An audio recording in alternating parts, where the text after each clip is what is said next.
Olá todo mundo, vamos falar mais um pouquinho de física, né? Mais um vídeo meu aqui que eu tô postando. E dessa vez, mais um vídeo da série sobre termodinâmica de buracos negros. Caso você não saiba, fique sabendo que esse vídeo daqui faz parte de uma série de vídeos que eu tenho feito aqui no canal, né, em que eu vou falando sobre buracos negros, suas propriedades e tudo, né, visando exatamente a gente chegar na termodinâmica de buracos negros, que é exatamente a parte principal dessa série, ok? Esse já é o terceiro vídeo de fato sobre a termodinâmica de buracos negros, certo? Eu já fiz um vídeo ali introdutório passando panoramas gerais e um outro vídeo falando da lei zero, e nesse vídeo daqui eu vou falar especificamente sobre a primeira lei da termodinâmica de buracos negros. Mas bom, aproveitando esse início de vídeo, se você gosta do canal iFísica e gostaria de apoiá-lo mais ativamente, não deixe de fazer parte do clube de membros aqui do canal. Claro, né, fica aqui meu agradecimento a todos os membros do canal, em especial a esses que eu estou colocando o nome aqui na tela. Obrigado a todos vocês. Mas bom, antes a gente falar da construção da primeira lei, né, da termodinâmica de buracos negros, é sempre importante deixar aqui um adendo, que inclusive eu comentei no último e no penúltimo vídeo, que são o seguinte: a termodinâmica de buracos negros era separada em duas partes, a parte clássica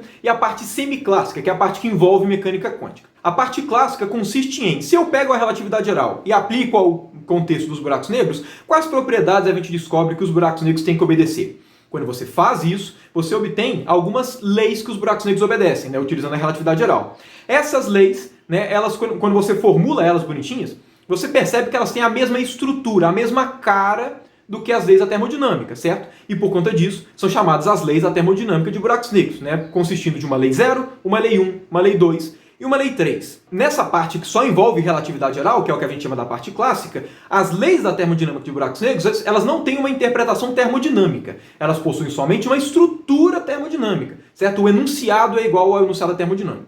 O comportamento termodinâmico de fato dos buracos negros, eles aparecem quando a gente introduz mecânica quântica além da relatividade geral. Aí a gente chega na parte, né, da radiação Hawking, que buracos negros emitem radiação, e aí, né, essa emissão de radiação, quando você compara as suas propriedades, quando você estuda ela, você acaba percebendo que buracos negros têm comportamento térmico, e todas aquelas leis da termodinâmica clássica, né, obtido classicamente, né, na termodinâmica de buracos negros, só com relatividade geral, você começa a ver que elas realmente são leis da termodinâmica, e aí vem a interpretação termodinâmica dessas leis. Como nesse vídeo daqui eu vou falar sobre a primeira lei da termodinâmica de buracos negros, a construção dela utiliza somente relatividade geral. Então, a construção da primeira lei, né, assim como da lei 0, né, da lei 2 e da lei 3, não envolvem nenhuma noção de termodinâmica. É tudo propriedade de buracos negros, né, quando você aplica a relatividade geral. Então, a construção delas não tem nada a ver com termodinâmica.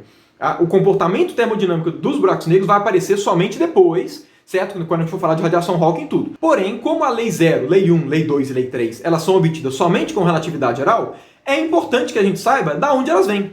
Certo? É importante que a gente saiba como é que a gente constrói essas leis. Porque, afinal de contas, as leis, além de ter uma interpretação termodinâmica, elas podem ser obtidas somente com relatividade geral. Então, elas, além da interpretação termodinâmica, também carregam uma interpretação bem rica sobre propriedades dos buracos negros. E é isso que a gente vai fazer aqui, analisando a lei 1. O que é a primeira lei da termodinâmica de buracos negros? Como é que ela é obtida? O que ela significa? Certo? Tudo isso vai ser assunto aqui do nosso vídeo. E um adendo importante, eu vou tratar aqui de buracos negros que possuem massa e rotação. Eu não vou tratar buracos negros com carga elétrica.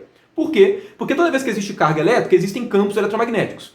E aí a gente tem que adicionar um campo a mais ao espaço-tempo para poder fazer a descrição.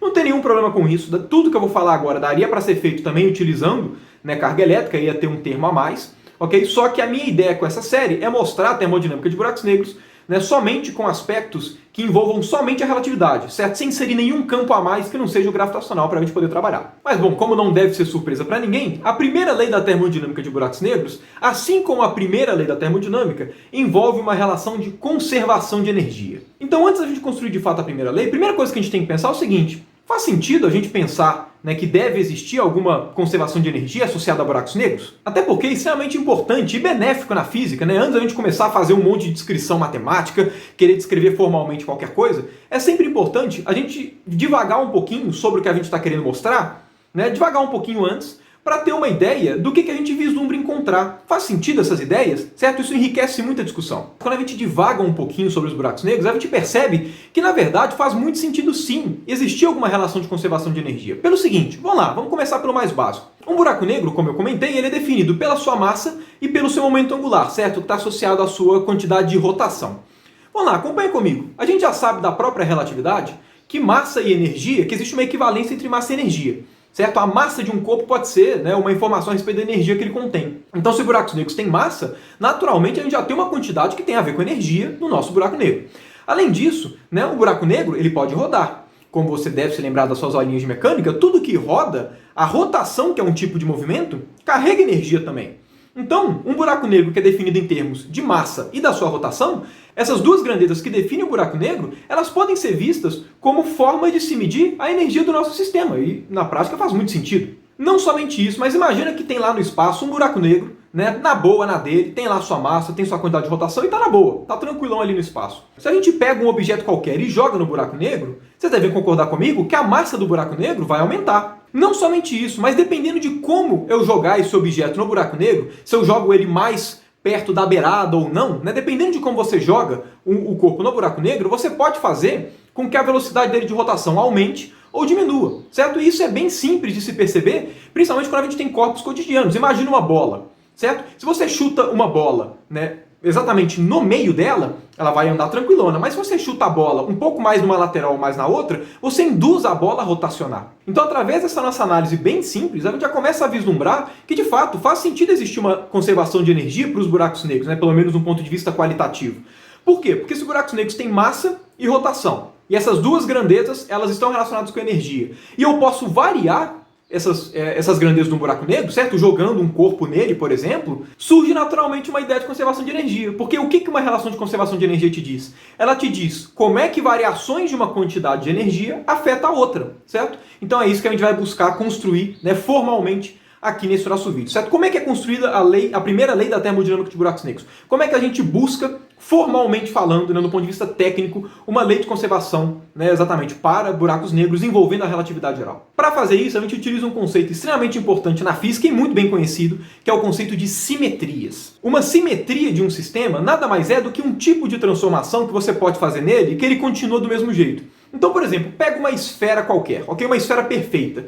Se você rotaciona essa esfera de qualquer jeito que você pensar, ela vai continuar idêntica, certo? A esfera não vai mudar. Isso significa que ela é simétrica, ela tem uma simetria de rotação. Da mesma forma, pega um cilindro perfeito. Se você rotaciona esse cilindro em relação ao seu eixo, ele vai continuar do mesmo jeito. Então, o cilindro possui essa simetria de rotação. E por que simetrias são tão importantes na física? Porque toda vez que você tem um sistema que é simétrico com relação a alguma transformação, as soluções daquele seu problema, seja lá quais forem, também vão respeitar aquela simetria. Só para dar alguns exemplos, imagina que você tem uma esfera uniformemente carregada, né, com carga elétrica, ok? Então, como a gente sabe, no contexto, né, do eletromagnetismo, essa esfera vai gerar um campo elétrico.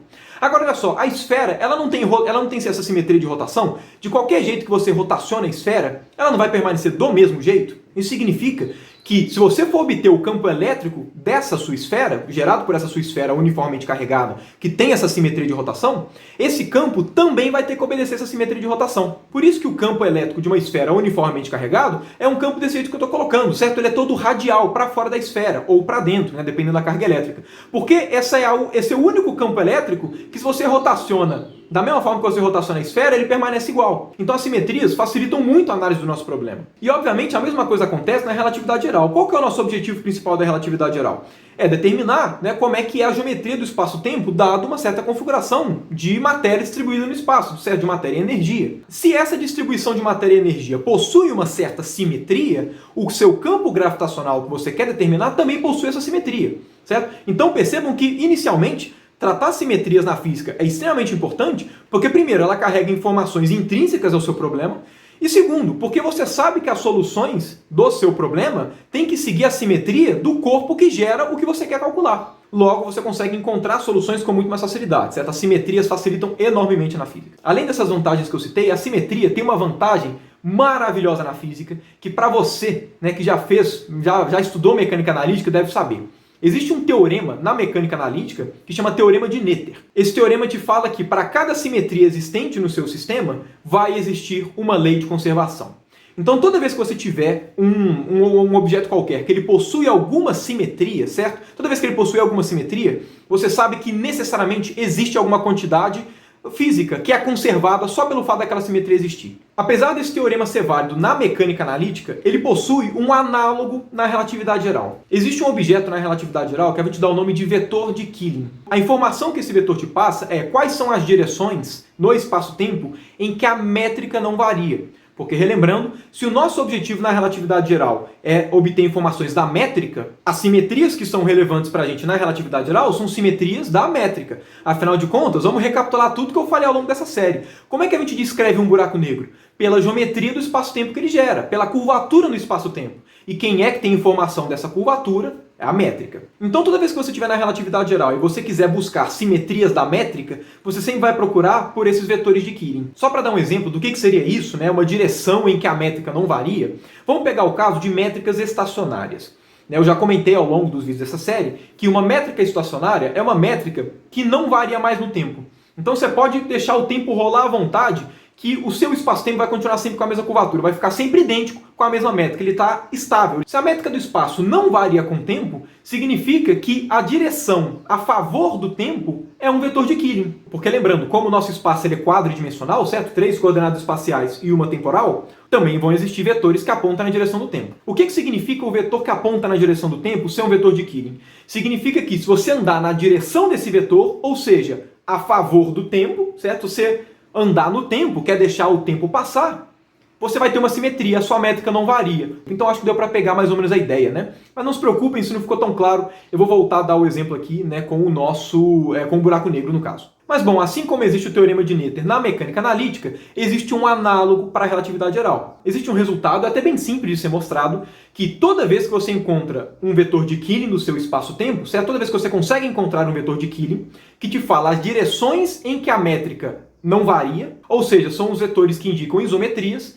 então necessariamente você vai ter uma quantidade conservada associada ao seu espaço-tempo. E é a partir dos vetores de Killing de um buraco negro em rotação que a gente vai extrair o que a gente chama, né, da nossa primeira lei da termodinâmica de buracos negros. Então, bom, como eu falei com vocês nos últimos vídeos, né, com exceção da segunda lei da termodinâmica de buracos negros, as outras 3 leis elas se passam em um contexto de um buraco negro estacionário. O que isso significa? Significa que as leis da termodinâmica de buracos negros, com exceção da segunda lei, ok, mas que eu vou falar dela no próximo vídeo, todas elas são válidas somente para o momento que o buraco negro estabilizou. Porque, relembrando, um buraco negro, quando ele se forma ali de um jeito, né, tá tudo ativo, tá tudo ainda se mexendo, e depois de um tempo que ele se formou, ele tende a um estado de equilíbrio, que é o estado que ele vai ficar na boa, tranquilão na dele. São esses estados de equilíbrio que a gente trata com as leis da termodinâmica de buracos negros. Agora, o que significa um buraco negro ser estacionário? Significa que, com o passar do tempo, o buraco negro continua igual, certo? Se você pega um buraco negro estacionário, coloca ele na sua frente e observa ele rodando na boa,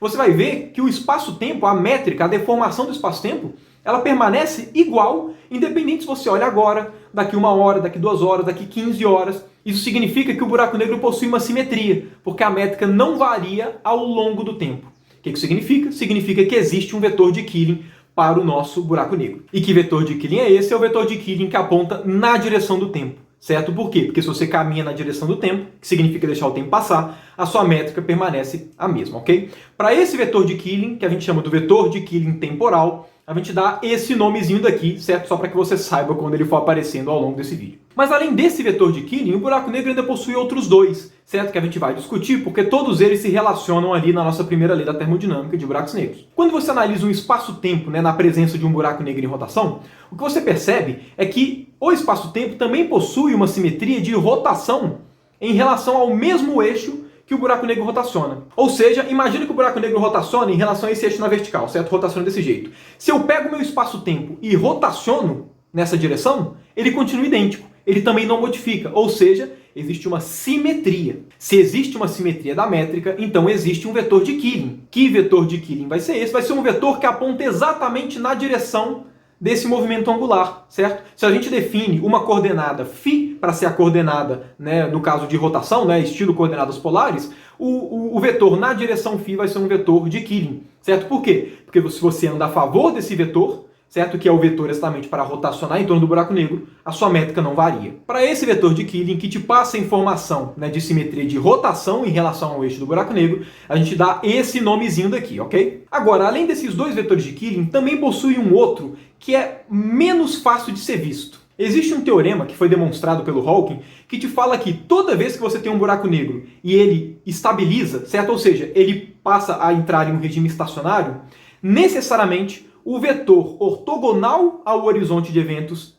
é um vetor de Killing. Diferentemente dos últimos dois vetores de Killing que eu tratei com você, certo? Que é o na direção do tempo e o na direção da rotação, esse daí, né, que foi demonstrado pelo Hawking em termos de um teorema, ele não tem uma interpretação muito óbvia. Porque, como eu vou comentar com você, simetria no tempo e simetria de rotação são simetrias que a gente já sabe qual que é a quantidade conservada associada. Quando a gente analisa esse outro vetor de Killing, essa outra simetria, né, desse teorema do Hawking, a gente não consegue, batendo o olho nela e no teorema, ter uma ideia de cara sobre qual que seria aquela quantidade conservada. Não é tão óbvio, a gente tem que devagar um pouco mais. O mais legal desse vetor de Killing ortogonal ao horizonte de eventos é que ele é tanto ortogonal quanto tangente ao horizonte de eventos. Isso, no ponto de vista fora da relatividade, é algo inimaginável. Mas quando você vai fazer as contas, você percebe que o mesmo vetor ele é perpendicular e ele é paralelo ao horizonte de eventos, o que é um fato engraçado. Mas enfim, esse outro vetor de Killing é representado por essa letra, que se você lembrar, eu usei essa letra na lei zero, não foi coincidência, era desse cara que eu estava falando, quando eu coloquei esse termo na lei zero. Mas o mais importante desse outro vetor de Killing é que ele possui uma relação direta com os outros dois, com o vetor na direção do tempo e com o vetor na direção angular. É possível mostrar que esses três vetores de Killing, que eu estou comentando aqui com vocês, eles são relacionados por essa expressão. Sendo que esse ômega que está aparecendo aí, ele é a velocidade angular do buraco negro. Que eu também já discuti em um vídeo anterior da série como é que a gente faz para saber qual que é a velocidade que um buraco negro está rotacionando. Essa relação entre os vetores de Killing é a relação principal que vai fazer para a gente conseguir obter a primeira lei. Por quê? Porque cada um desses três vetores de Killing, como eu comentei com vocês, estão relacionados a quantidades conservadas. A partir do momento que eu tenho uma relação entre esses três vetores, que é essa relação que eu estou passando aqui, eu não só sei que existem três quantidades conservadas, que é uma associada a cada vetor, como essas três quantidades estão associadas. E é a partir disso que vai sair a nossa primeira lei da termodinâmica de buracos negros. Mas bom, como eu comentei com vocês, vetores de Killing estão associados a simetrias no espaço-tempo. Agora, como é que a gente calcula, a partir desse vetor de Killing, a quantidade conservada associada a ele? A gente faz isso através do que nós chamamos de integrais de Komar. Toda vez que você tem um vetor de Killing, basta você fazer essa integração daqui que você obtém a sua quantidade conservada. Então, para a gente saber qual que é a quantidade física conservada associada a cada um desses vetores de Killing e depois saber a relação entre eles, é só a gente calcular essa integral de Komar para cada um dos vetores de Killing. E aí a gente vai ter exatamente qual que vai ser a relação entre todas essas grandezas. E é aí que vem uma vantagem maravilhosa. Como eu comentei com vocês, o vetor de Killing que o Hawking mostrou, que é esse que é tangente e ortogonal ao horizonte de eventos, ele, no primeiro momento, ele não tem uma interpretação tão clara. A gente realmente tem que fazer a integração, a gente tem que fazer a integral na marra para poder obter qual que é a quantidade conservada. Porém, os outros dois vetores de Killing, que é a simetria no tempo e a simetria de rotação, esses vetores de Killing estão associados a simetrias que a gente já sabe qual que é a quantidade conservada. A gente sabe na física que a grandeza conservada por simetrias no tempo, de translação no tempo, que é o caso aqui para o buraco negro, é a energia. E a gente também sabe que a quantidade conservada associada à simetria de rotação em relação a algum eixo é o momento angular. Isso é uma das coisas que todo físico teórico sabe. E isso é extremamente vantajoso. Por quê? Porque toda vez que você encontrar um sistema que ele tem simetria de rotação, você sabe que o momento angular daquele cara vai se conservar. Toda vez que você tem simetria no tempo, você sabe que a energia se conserva. E de fato, quando você calcula aquelas integrais de Komar, para saber qual que é a quantidade conservada a essa simetria no tempo, essa simetria de rotação, o que você encontra é que a simetria no tempo está relacionada à massa do buraco negro e a simetria de rotação está relacionada ao momento angular do buraco negro, certo? Que eu imagino que já não deva ser uma surpresa para vocês. E a quantidade conservada do outro vetor de Killing, que é o que o Hawking mostrou e tudo, que relaciona com essas duas outras simetrias.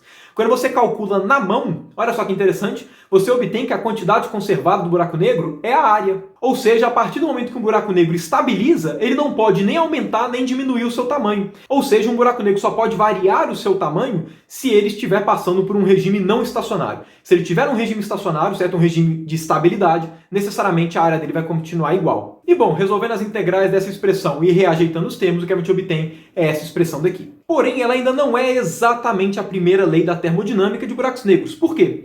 Porque se você já viu termodinâmica, a primeira lei da termodinâmica, ela não é uma equação que te relaciona as energias de tipos diferentes. O que a primeira lei relaciona são as variações das energias. Então, para a gente obter o que a gente realmente chama da primeira lei da termodinâmica de buracos negros, a gente tem que pegar essa expressão e, a partir dela, analisar como é que variações de uma grandeza implicam em variações da outra. A gente tem que fazer isso. Porém, quando a gente tenta obter a primeira lei só pegando essa expressão, né, e vendo como é que as variações dessas quantidades se comportam, a gente não consegue ainda obter exatamente a primeira lei. Falta alguma informação. Então a gente tem que buscar essa informação. E como é que a gente faz para obter essa informação que está faltando? A gente tem que descrever na mão como é que um buraco negro varia quando eu pego um objeto e jogo nele. Né? Por isso que eu dei esse exemplo lá atrás. A gente precisa descrever na mão, fazendo as contas desse processo, para, a partir do resultado desse processo, juntar com essa expressão que a gente obteve para poder chegar no que a gente chama da primeira lei da termodinâmica de buracos negros. Eu não vou devagar muito aqui, né, sobre essa ideia do que vai acontecer, né, como é que um buraco negro vai se modificar quando a gente joga